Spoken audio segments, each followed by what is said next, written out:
Paul Burrell. Paul, great to see you. It's good to be here. In such rude health. We know you've been to hell and back with your health, and you're on the road to recovery. And here you are at the palace. It's good to be back home. Well, this is my home for 11 years. What is it like looking at your home and the From old this office? side, yeah. From this side, it looks different. Have you spotted any dirty windows that need a polish? I spotted tonight that my light isn't lit. My room isn't lit, so there's nobody home. Can you see your room from the can. streets? Oh, Yes. wow. It's on the top floor. You see that little white light in the top corner, on the very top floor? Yes. Count 3 in from there, and that's where I lived. 2, 3. Oh my gosh, the stories you could That's not tell. the room with a dartboard with Charles's face on it, is it? Oh. It's certainly a room with a view. Well, I'm pleased to hear it. Do you miss those days working in the palace? I do. I miss the people. I miss our late Queen.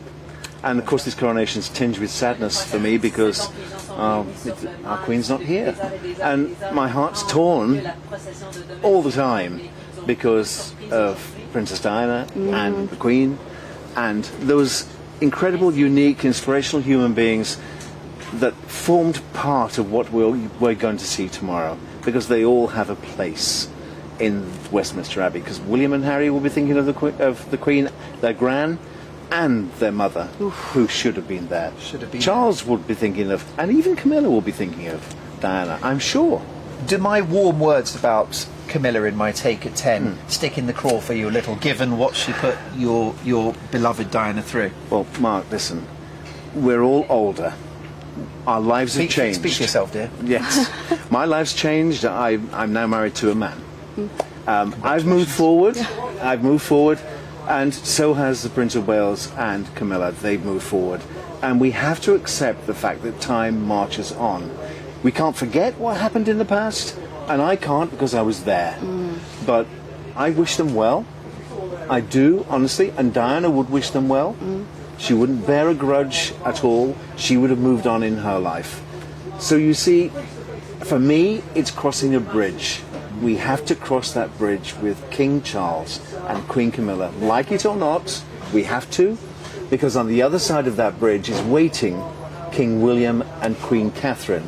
And then we can really celebrate. Notice the slight mute atmosphere here? There's excitement in the Mall. But if William and Kate were being crowned tomorrow, they'd be dancing in the streets. There'd be parties everywhere. That's true. Because I think part of Britain is thinking, well, they're a little bit old. And they're not going to be there for very long. Actually, what he's doing is giving William time to grow his family so that once Charles hands over the reins to William, he's able to ascend the throne with a grown family and have time to dedicate to the role.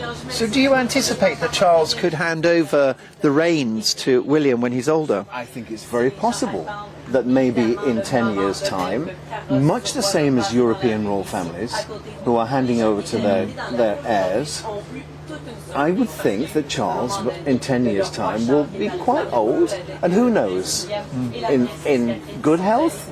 I mean, they're both in their 70s, they will be in their 80s. Wouldn't they like a retirement like Prince Philip had a retirement? Nice, yeah. So then William will be capable of actually ruling the country, and won't it be a wonderful sight? I hope I live long enough to see King William, Queen Catherine, Diana's son on the throne with his beautiful wife with that ring on a queen's finger.